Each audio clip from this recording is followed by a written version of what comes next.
Okay, so hey guys, and welcome back to another weekly fighting roundup. And so, if you are new around here and you haven't yet subscribed, please do so. Like the video if you do indeed like the video, and let's get straight into this. So, we're going to be, of course, starting off with the boxing fighting news. And if you don't know the way that I, format these videos now, we have, of course, the boxing fighting news. Then I speak about the boxing kind of events each individually. Then we move on to the MMA fighting news, and then I speak about the MMA events each individually. And so, yeah, of course, like I said, we'll start off with the boxing fighting news. So, Zoo is set to fight Spencer April 6th, and it's meant to be the kind of big return of Tim Tszyu if he's able to still showcase what he was able to do back in, the times in where he was really looking good and he was looking unstoppable. And after, before the whole Fundora incident where he had a lot of hype, he was the biggest name out of Australian boxing, and now, like I say, he has dropped off a lot. He's going to have to answer questions where people are perhaps doubting him, and again, we're going to have to wait and see if he is able to, live up to the hype of himself, I suppose, or put on a good enough performance to be able to still showcase that he's not fully out of it as of yet. Taylor versus Esserman, Collins versus McGregor, and Junior versus Jameson will fight in May. This is, amongst the start of the Queensbury DAZN shows, and I don't know. I don't actually believe this is the first one. It might be, but they just kind of said in May. I don't think there's an actual official date announced as of yet. I may be wrong, but yeah, it's a very good card. Taylor versus Esserman, I think, is an underrated fight, and a fight in which I was surprised to see as a matchup put together, but the more I think about it, the more I like it as a matchup. And so, it's the same with Collins versus McGregor. Again, another surprising one. All Scottish clash. But I really like it as a contest, and so I think it definitely is going to be a great event. Kakache will fight Wood May 10th. Again, another excellent Queensbury X DAZN event, and just only the headline for this one being announced so far, but it's a great headline, and Lee Wood has now signed with Queensbury Promotions, and that kind of came out of the blue to an extent. I mean, he'd been in some excellent events with Matchroom, but it just seems like Matchroom were perhaps struggling to get him the opportunities and get him the fights, and Woods kind of had to take things into his own hands and move away from perhaps any possibility of like a rematch with Warrington, which is, to be fair, a fight in which nobody is really too bothered to see at this point, because of course Warrington did lose to Kakache, and the fight versus Woods with Warrington was a really good fight, but like I say, I feel like Wood going up into the super featherweight division, that matchup versus Kakache was definitely there waiting, even though there was talks of Sugar Nunez as well, but it seems like it's not surprising that that fight didn't happen. Queensbury have partnered with That Prize Guy. I mean, That Prize Guy, I believe, worked with DAZN as well, so there's no real surprise that they've partnered up. White versus Joyce, Akoli versus Reactpour, Adelaide versus TKV, and Ori will fight April 5th, and Atoma is set to fight Martin on that April 5th card, but that's not been officially announced as of yet. But yeah, like I say, White versus Joyce, I think that is a intriguing contest. I mean, I'm really going to have to see a lot from Joyce in his kind of warm-up fight on that Bournemouth undercard for me to really see that he is actually still a good boxer, a world level, anywhere near that type of level boxer, because what he's shown me in his last two performances has been very poor, and the loss to Derek Chisora especially was a very poor fight, and to be fair, even when you look at the Cash Ali fight, that was a poor one even though he won. So like I say, I'm going to want to personally see quite a lot, but it's no surprise to an extent that White is taking this fight. I think it's a good way for him to, get back into the British public's eye. It seems like he can actually fight in England, which, was something that I was questioning because of the whole drugs thing that happened, which, to be fair, we still don't really know much about at all, which is definitely not good, the fact that we don't know that much. But he obviously had a couple fights out and about, one in Ireland, I believe, and one in Gibraltar, and against opponents in which, he should have gotten out there easily. And to be fair, his last fight versus Tete was perhaps a bit harder than everybody thought, but he still managed to get him out of there in the end. But I think the Joyce fight, like I said, is a good way to get back in the British public's eye, and then perhaps if he wins that one, it seems like he may want a rematch versus Derek Chisora, but I don't know if that will happen. Perhaps, he could be going on to better things if he is able to beat Joyce, but I think this is definitely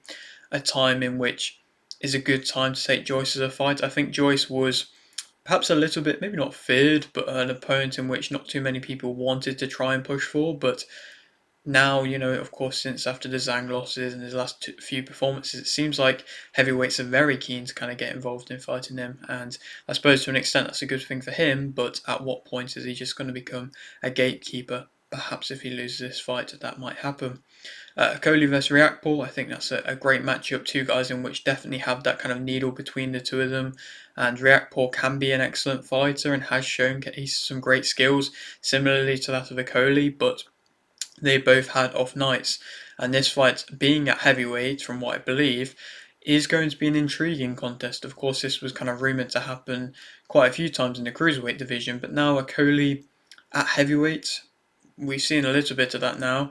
He looked good. He looks like he's not smothering his work quite as much, but I don't know necessarily if he's ready at a heavyweight level for that of a Riakporhe. But to be fair, at the same time, of course, Riakporhe hasn't fought at the heavyweight division, and he looked poor in that fight versus Willem Smith. So again, it's a very interesting contest.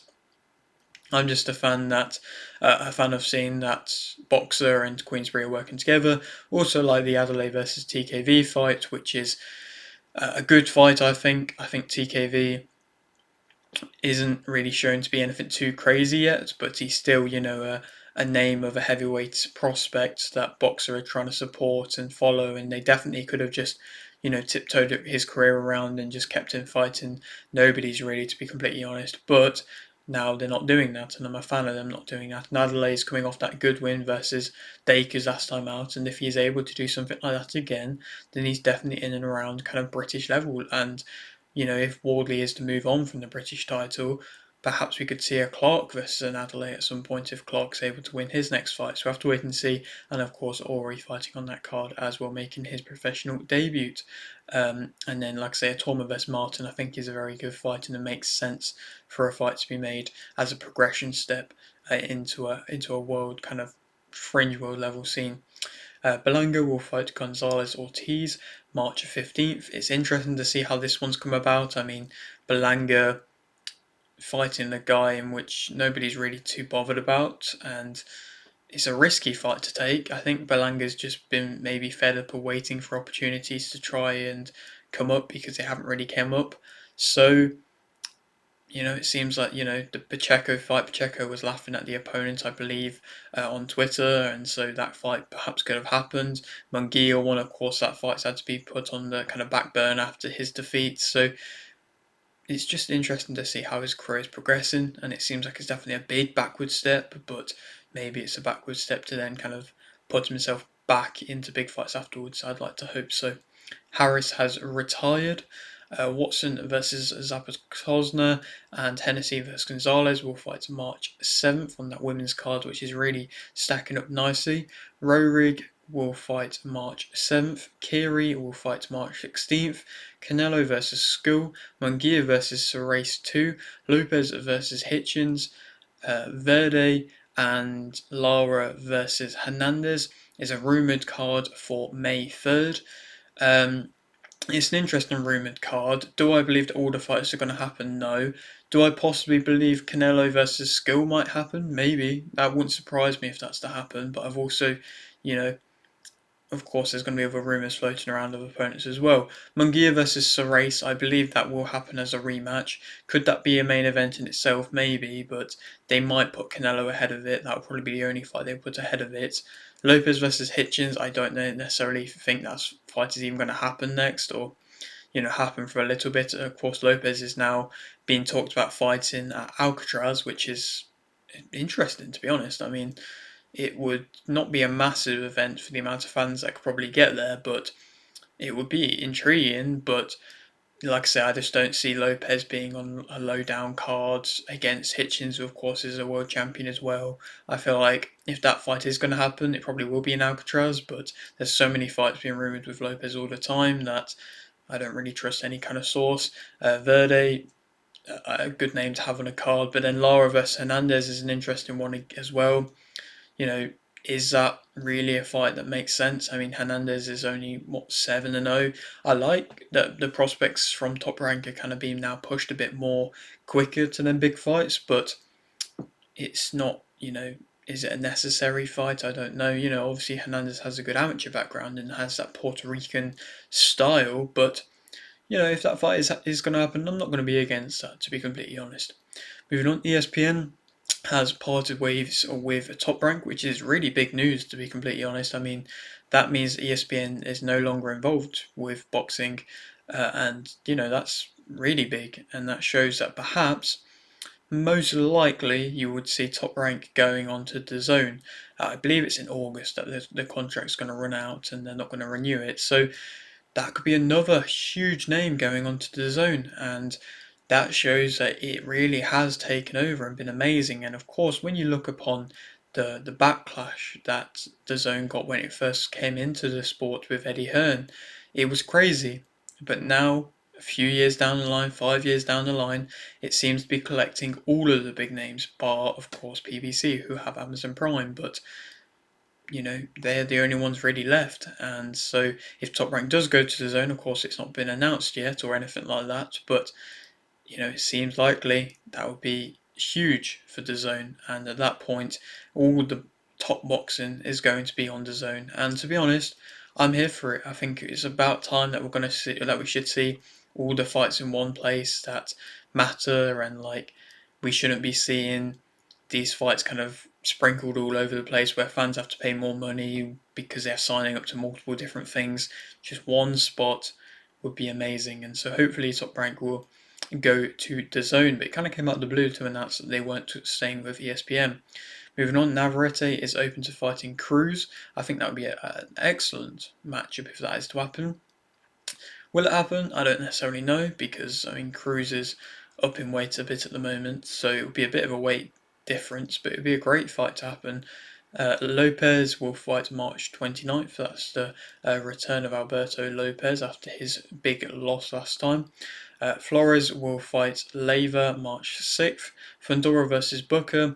Ramos Jr. versus Salgado, and Garcia versus Gorsha will fight March 22nd. I think that is a good card, a good show. It's about time to see that Fundora is back fighting. Of course, it's not against the level of opponents in which he was probably wanting. I mean, obviously, he's been rumoured to fight Spence Jr. and Crawford, and both of them just haven't happened. So at this point, he's kind of had to take an opponent like Booker to not get probably stripped of his title for waiting too long or something like that. But at the same time, he wants to be back fighting. It's been a while since, of course, everything that happened with Tim Tszyu, and of course that rematch isn't going to happen either. So up steps Booker, and I think again it's a good fight, and it's going to be an entertaining card with Ramos Jr. returning. I'm really becoming a big fan of him, and last time out he put on a very good performance, so him versus Salgado will be a great fight, and I think Garcia versus Gorsha again is another good fight as well, another good PBC card. I wonder if this one is pay-per-view. It might not be. I'm not too sure, but it's not got the 3-4 world title fights in which we've been used to seeing on PBC cards at the moment. So it might not be on pay-per-view, but if it's not, then that's a great card to not be on pay-per-view. Alvarez will fight Healy April 12th. Lopez is close to signing to fight in Alcatraz, like I've talked about. Hernandez versus Giron. Barriere versus Elego. And Pomerleau will fight February 28th. Matchroom have partnered with Street Games. Rambalesta has retired. Shizora has said his last fight will be in London. It was kind of branded his last fight was the final dance in the UK, but obviously that's not happened, and Shizora yet again is being in control of his career, which you got to respect the amount of power he has in that aspect. And so, the whole last dance branding is definitely gone out the window and wasn't relevant really at all, to be completely honest. Edwards has signed with Boxer. Usyk has said he wants to retire after 2 more fights, so that is kind of big news to be completely honest. I mean, he says he wants to fight the winner of Dubois versus Parker.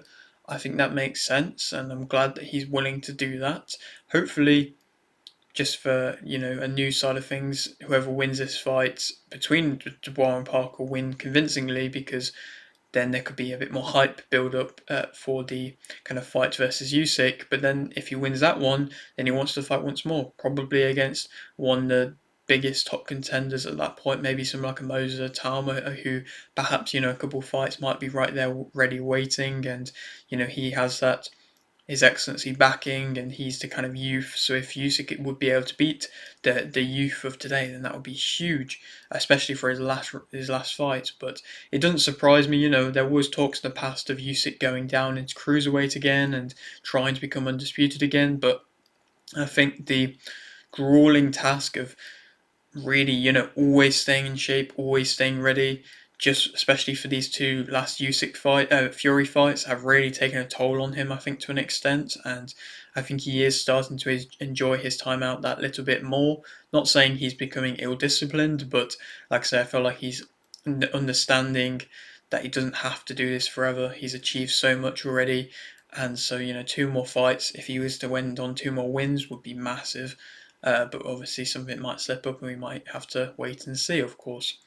Whitaker versus Cameron, 2. Clark versus Tete, Cutler versus Egginton, and Denny versus Ahorgar will fight April 20th. That is a good show in Birmingham. Unfortunately, I won't be able to be there, but yeah, like I say, it's a good show. Whitaker versus Cameron, the rematch, the whole kind of question marks around what happened in that last fight. Did Whitaker quit?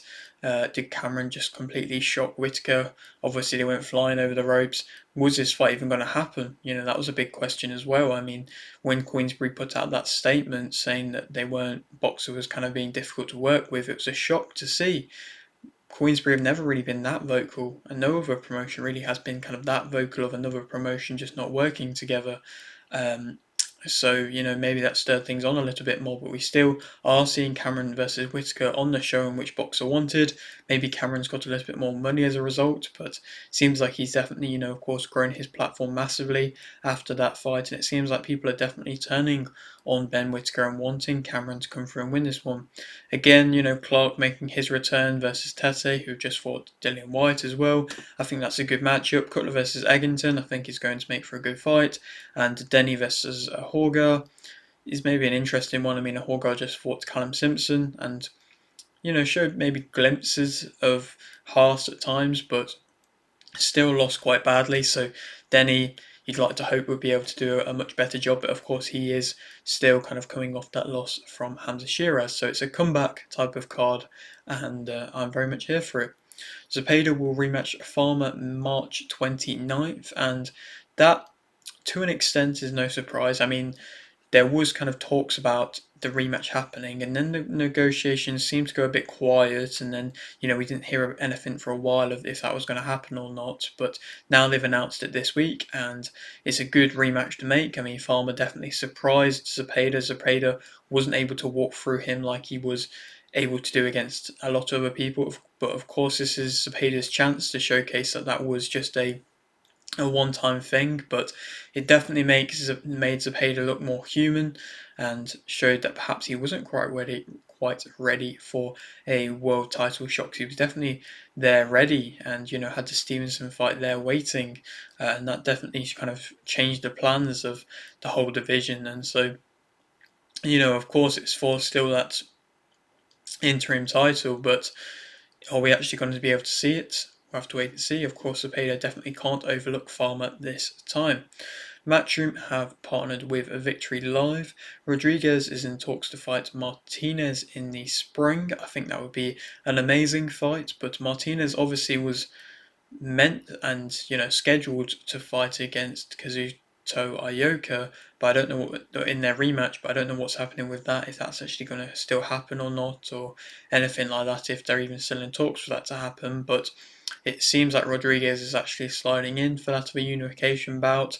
And personally, of course, I love that. I love unification fights. I still think the Ioka rematch could happen if Martinez is able to beat that for Rodriguez, but maybe Rodriguez versus Ioka could happen as a fight in itself. So there's definitely a few good fights there, and I really am 100% behind Rodriguez versus Martinez being a fight.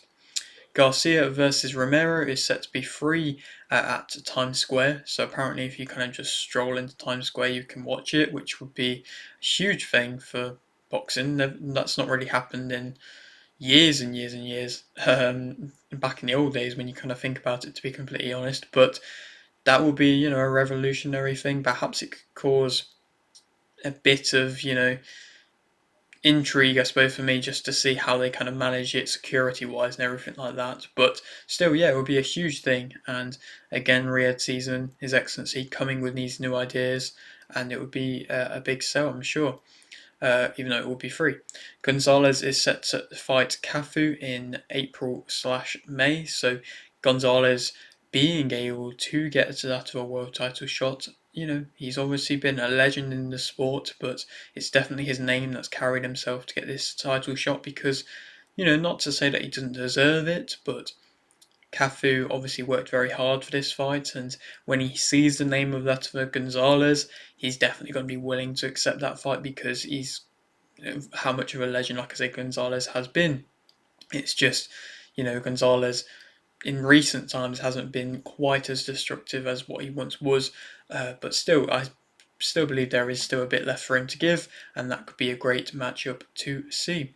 Smith is WC mandatory for Puello versus Martin. That's very nice to see that he's been made mandatory, so it seems like his career may actually be progressing at a quicker rate than he may have suspected. Ruiz Jr. has rejoined back with Robles, so perhaps that's a good sign for his career. We haven't really again heard of any kind of fight news for him as of recent. Simpson versus Toller was cancelled.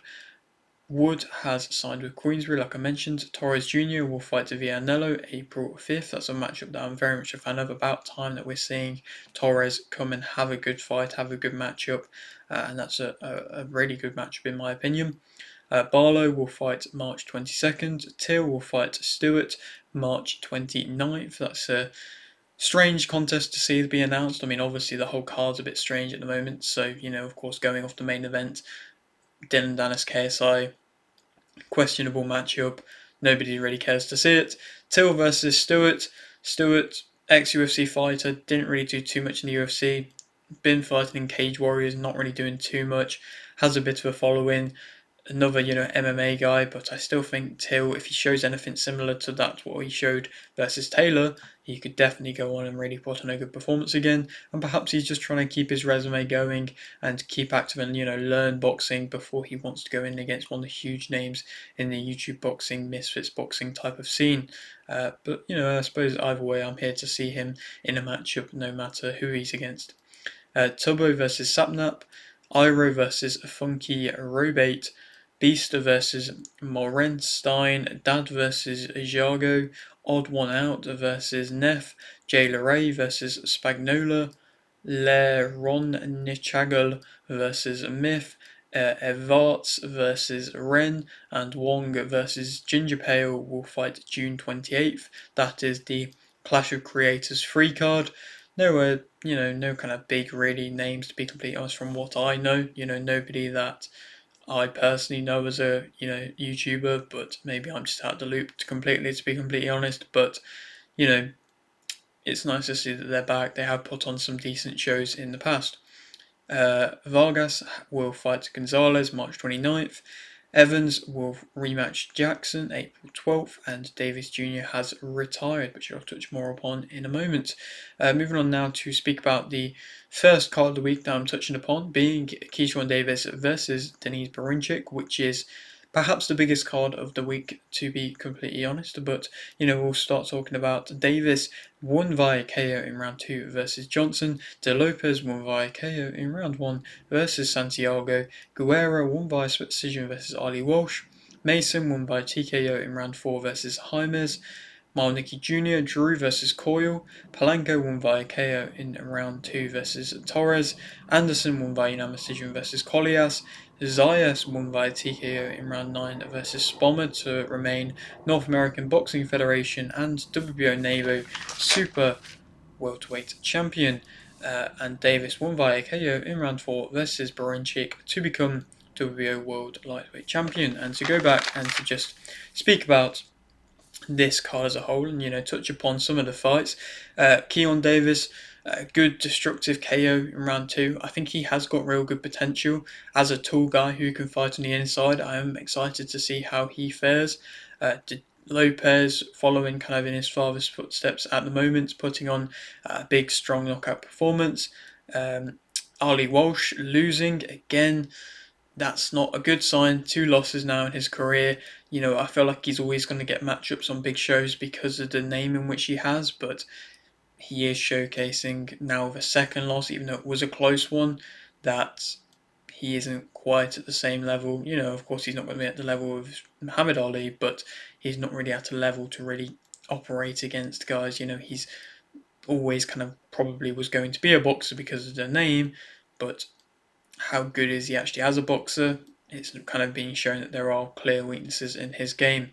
Mason, though, back again with another great KO versus James, and I was excited to see the knockout. He obviously did what Roland Romero couldn't do, which is, statement making from him, to be completely honest, and coming from that last fight of his, Mason, where it was a back and forth to an extent, and it was some dramatic shots being thrown in at times with some big knockdowns. He really came into this fight and showcased that he is still at a very high level and can operate at that level and stopping a big name there, and to be completely honest. And I would love to see him move on and progress on now. I believe he's 17-0 now, so hopefully we will see a big fight next for him, because yeah, he's definitely warranted one after that excellent knockout performance again. Malnicki Jr. drew, obviously, like I say, versus Coyle. I got my prediction wrong. I said that Malnicki Jr. would win. I wasn't, too far off. It was definitely a close fight. If I was to non-biasly kind of pick somebody who I thought won, I would say Malnicki Jr. I think he was that bit faster at times to be able to land his shots, but Coyle definitely had more success than I thought he would. I think he definitely sat down on his punches and just showcased that bit more kind of man strength in his game. Hopefully we'll see a rematch, because I'm definitely here to see it again, because I think it could definitely play out as another very good fight. Like I mentioned in my prediction, I feel like they do have that of a similar type of style, and they seem to showcase it. Of course, it was a close fight, and like I say, it's not a bad thing from Malnicki Jr.'s career. Undefeated guy in Coyle as well, and he's still so young. But it was just a big draw to see. Palanco, again, another great stoppage for himself. Anderson, that unanimous decision was interesting versus Collias. Obviously, it wasn't the most best of performances that we've seen from Anderson, but it seems to be the case, especially at the moment, whenever a big heavyweight kind of suffers a bad defeat, they struggle to bounce back. They struggle to really put on good performances. They struggle to really commit to their shots. And Anderson didn't showcase loads great in that fight. He definitely could have, showcased that bit more. And he didn't look as destructive of what he has been. And I definitely think there is mental demons there from the loss. Is he going to be able to shake them? Maybe. You can do it, but it's just very, very difficult. And that fight was definitely a comeback fight, and it wouldn't surprise me if he has 2 or 3 more, to be completely honest. Zaya sat TKO in round 9 versus Spommer. I said that he'd win, but I said it would be a much closer fight than what it was. Spommer did have success in rounds, and was putting on their fired up attacks, like I said, into the earlier rounds, and it was, perhaps winning him a couple rounds in my opinion, but Zayas definitely came into it into the later rounds and got him out of there into the 9th one, which was, a good showcase win for him. It was definitely a necessary win. Again, like I was mentioning in my prediction, if you wait around the level of, fringe world level without getting really kind of big name opponents, then you can definitely risk, suffering a defeat, and it's definitely happened a few times. But Zayas, hopefully again, he'll be another guy that can progress on now into a name in which is a much more noticeable name, in my opinion. And then Davis, of course, KO win versus Borincic.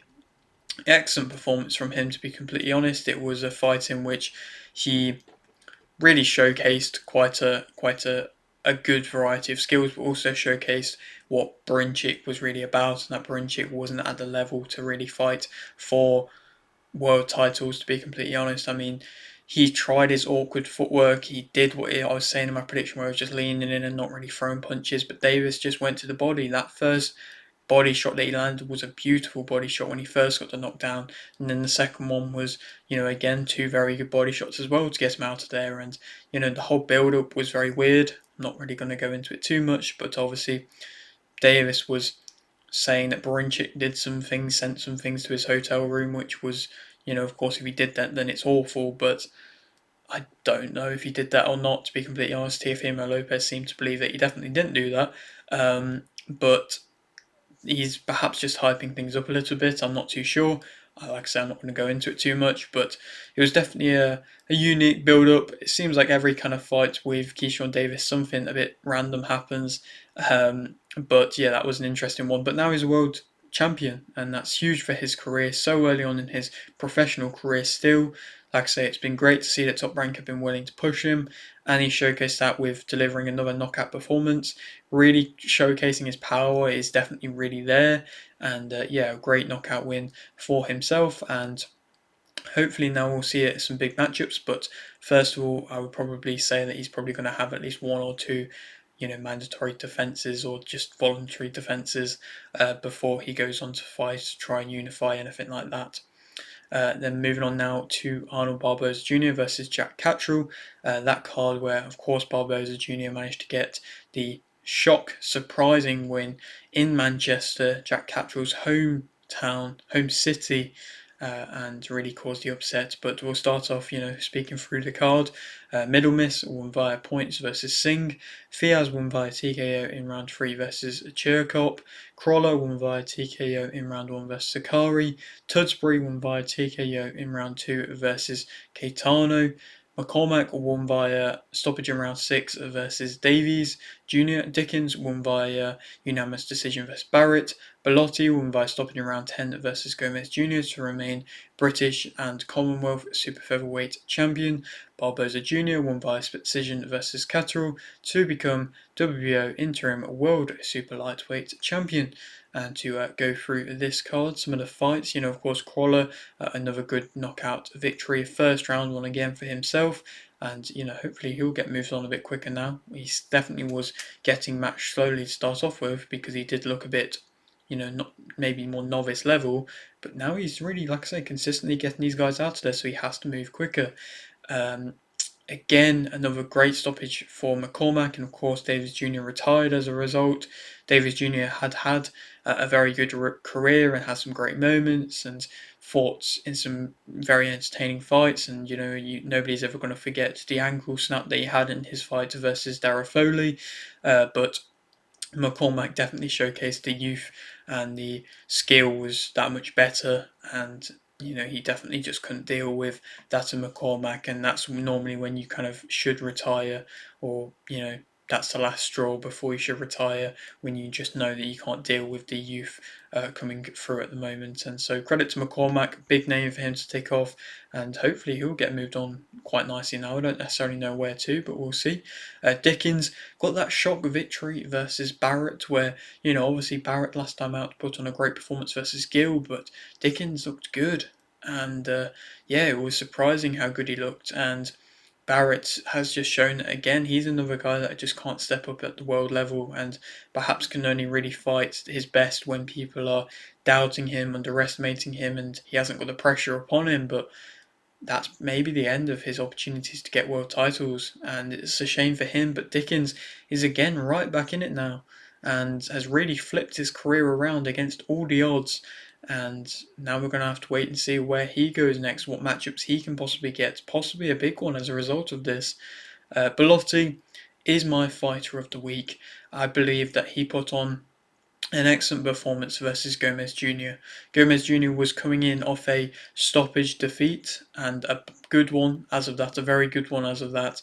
But Bellotti looked very good. I think he managed the range very well. He was either, just far enough out of range to not get caught with shots, or he was able to get in close very well and just consistently dig to the body. Every combination he threw, he ended going to the body, and he was doing that very nicely. And of course, he continually wore down Gomez Jr. Perhaps not all those shots were, legal body shots, but for the most part they were, and he's really, again, another guy that's flipped his career around and got himself in a position now where he can look at European title fights, and I feel like Matchroom should be looking at that as well for him, but I feel like Matchroom never expected him to be able to get through all these guys, and it's impressive. I'm a big fan of his, and I'm really interested to see how he progresses on, and, like I say, has this new second wind in his career in which a lot of fighters don't get, and has been looking very good in his performances. And that kind of shuts out Gomez Jr., who of course has his father's name and was expected to go on to big things, but has now been shut down, and I don't necessarily know if he's going to be able to rebuild the same kind of way. But yeah, like I say, Blotti, my fighter of the week. And then Barboza Jr., and that split decision versus Cattrall, I think it was a fair decision, to be completely honest. I got my prediction wrong. I put my hands up. I thought that Cattrall would be able to win. I think Cattrall lacked that a little bit of what we've seen from him in the past with the speed and the, maybe flashy things at times when he was just doubling, tripling up his jab and, pumping people's head back from doing that. When he was doing that, it definitely demoralised his opponents. But he didn't do that in the fight versus Barboza Jr. Barboza Jr. looked good when he was going for them reverse 1-2s and was just able to do that over and over again and have a lot of success doing that.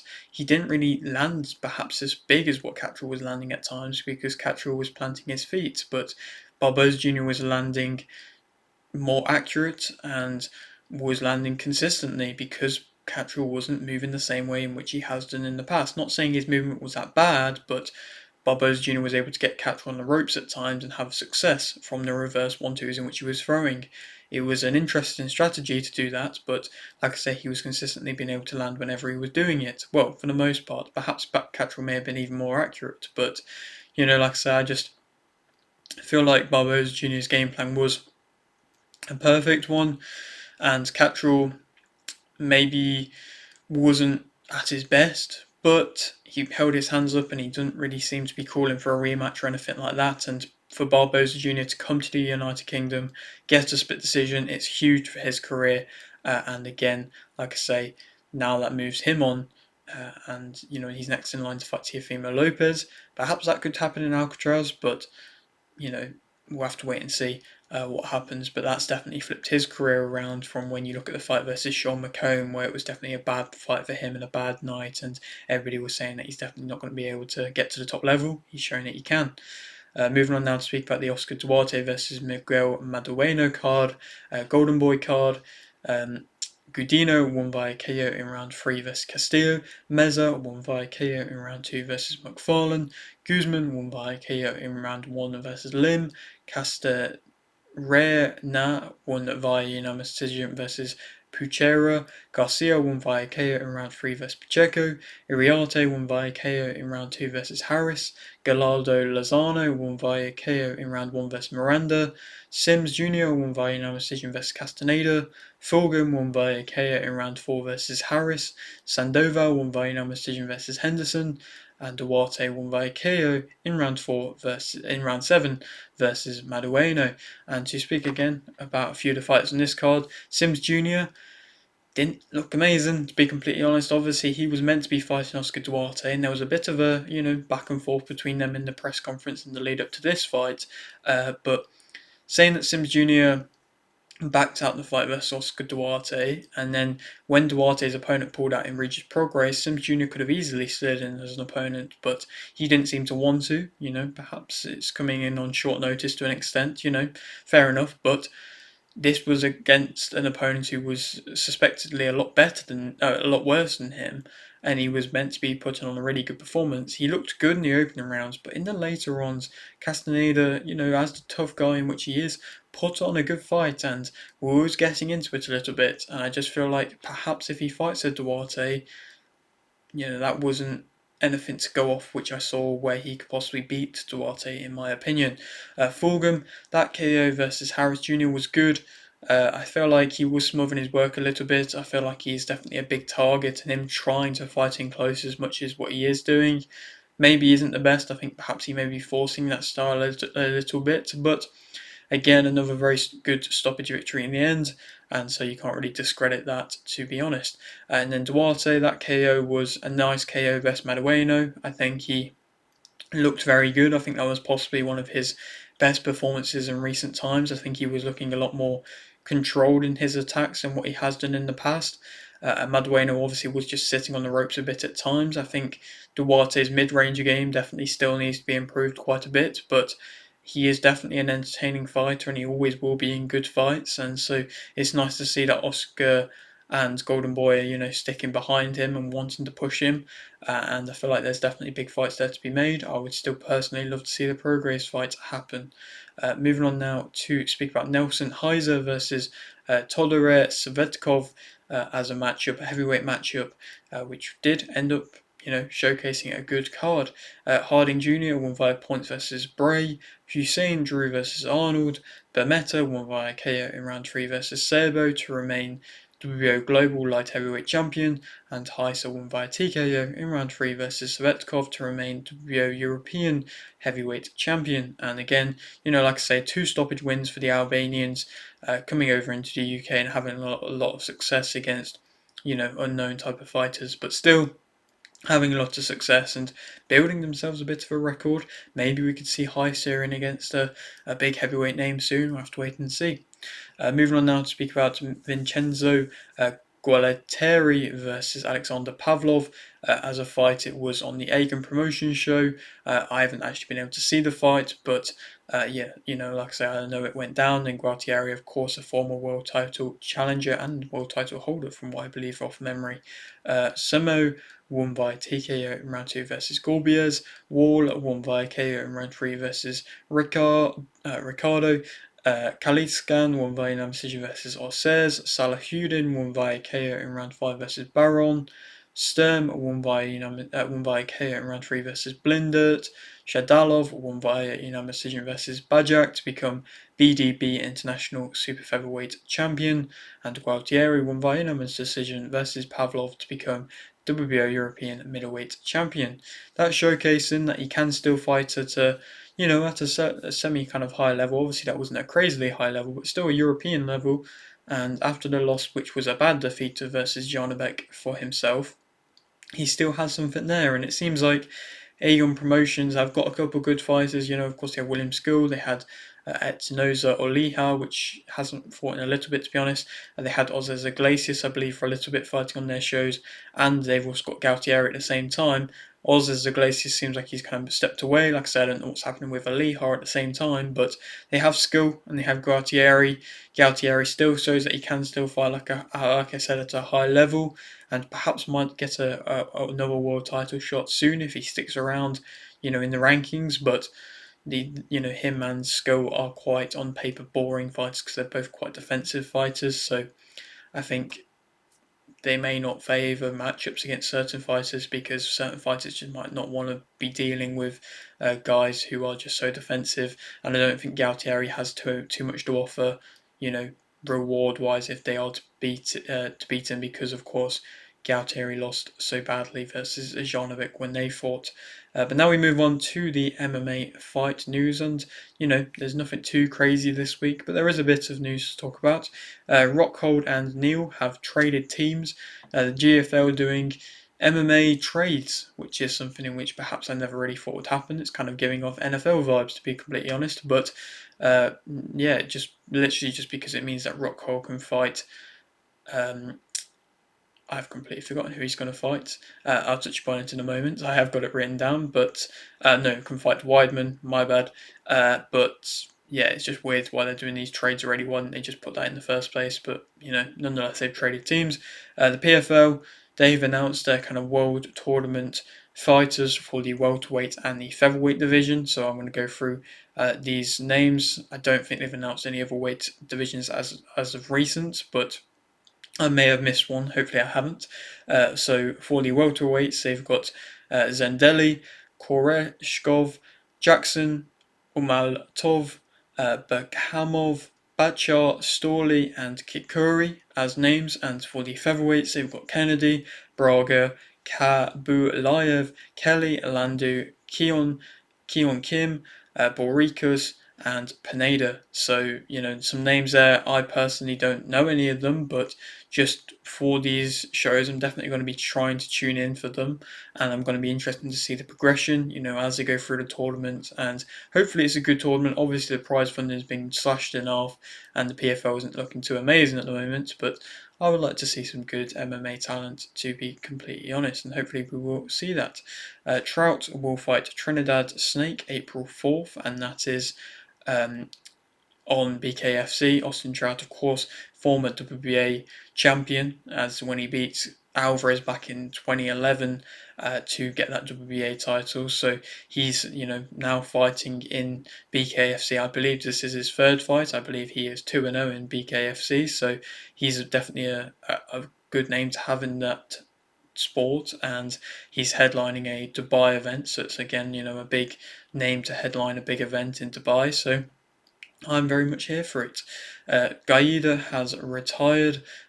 Some excellent fights, of course. Gaida's been in the UFC, and of course, you look back to that one where, of course, it's in the Hall of Fame. An excellent fight, and definitely been a servant to the UFC. Never really been able to kind of reach the heights of anything too crazy, but has always, like I say, been able to put on tough contests, and now, of course, has retired, which is fair enough. He's definitely had loads of fights, and he's on the older side, of course, as well. Romero versus Rua, Weidman versus Rockhold, Hall versus Lima, and Verdum versus Mir will fight each other. They haven't really announced when that's going to happen, from what I believe, but they're all big names fighting each other. It seems like the GFL are very keen to straight away kind of put the big names against each other, which makes sense because they want to put the big names against each other and the smaller names against each other. So basically, it probably means that if the smaller names have big successes, they can create a bit of a fan base, but they need people to have eyes on them straight away by having the big names kind of fight each other to start off with, which, like I say, makes sense. But it's just very weird how the GFL is getting promoted and pushed, because it's just not really getting promoted much at all, to be honest. Stratton has joined GFL, a name that's joined it. Ponzinibbio will fight Rodriguez May 3rd. Bahamondes will fight Turner March 8th. Font is set to fight Matsumoto February 22nd. Cape will fight Amabayev March 1st. Of course, that was meant to be Royval, but now Amabayev is stepping in. It's not as quite of a good fight, but definitely a live name in Amabayev that Cape's going to have to be wary of. Gastelum versus Pfeiffer, Rodriguez versus Borjas, Godina versus Palastri, and Torres versus Dober will fight March 29th. I like Gastelum versus Pfeiffer as a fight. Of course, Pfeiffer was coming in and knocking a lot of guys out before he met with Jack Manson, but I think him versus Gastelum is definitely a very good contest to see. Emmett will fight Murphy April 5th. Again, another contest that I'm very much here for. Murphy's not fought in a while now, and neither's Emmett, to be completely honest. So, two very, live fighters, two very different styles in the featherweight division, but in my opinion, definitely a great matchup. Now to speak about the final card of the week in Jared Cannonier versus Gregory Rodriguez. Not a crazily big card, but a UFC fight night nonetheless. Starting off, Cavalcanti won by unanimous decision versus Avila. Walker won by submission in round 1 versus Myers. Smith won by unanimous decision versus Marias. Bonfim won by submission in round 2 versus Williams. Estevam won by unanimous decision versus Aguiar. Hill won by split decision versus Souza. Delgado won via KO in round 1 versus Matthews. Petrovsky won via unanimous decision versus Vieira. Sandiokov won by TKO in round 1 versus Bonfim. Shabazian won by KO in round 1 versus Budka. Zalal won by unanimous decision versus Keita. And Cannonier won by KO in round 4 versus Rodriguez. And, to speak about, just a couple of moments from that card, of course, we saw Johnny Walker's brother coming and fighting and getting a submission win. Him versus Kamaru Usman's brother could happen. That would be a very entertaining contest that I would love to see. A couple of moments. Of course, Shabazian getting a good KO and perhaps putting himself into a good position now. Zalal, of course, winning by unanimous decision versus Keita has definitely going to be, pushing Keita down the rankings quite a lot, if not out of the rankings. Of course, the rankings will update on Tuesday and it's Monday whilst I'm recording this, so we're going to have to wait and see. But that was, again, another bad defeat for Keita to have. Zalal now kind of is getting himself back into the rankings, or, getting himself into the rankings. And so he could definitely have some interesting matchups along the way. And of course, Cannonier getting that KO victory versus Rodriguez. Rodriguez, the most live fighter you could ever really watch in the first round.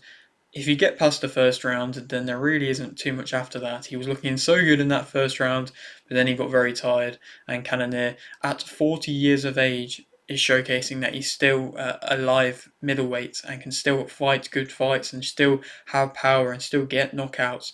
It's crazy to see, especially with the height difference as well. I'm surprised that Rodriguez can even make middleweights, to be completely honest. But Cannonier, I believe, has to fight the winner of Allen versus Anthony Hernandez, which is happening this weekend. I think that would be an excellent fight, the winner of that, to fight Cannonier. As Cannonier, if he wins against one of them, then he's back in it, involved in the middleweight division again at 40 plus years of age. So yeah, that would be incredible to see a turnaround like that in his career, of course, with the age that he's at. But yeah, that is it for today's video. Hope you did enjoy. Like video if you didn't need like video. Subscribe if you're new, and thanks for watching.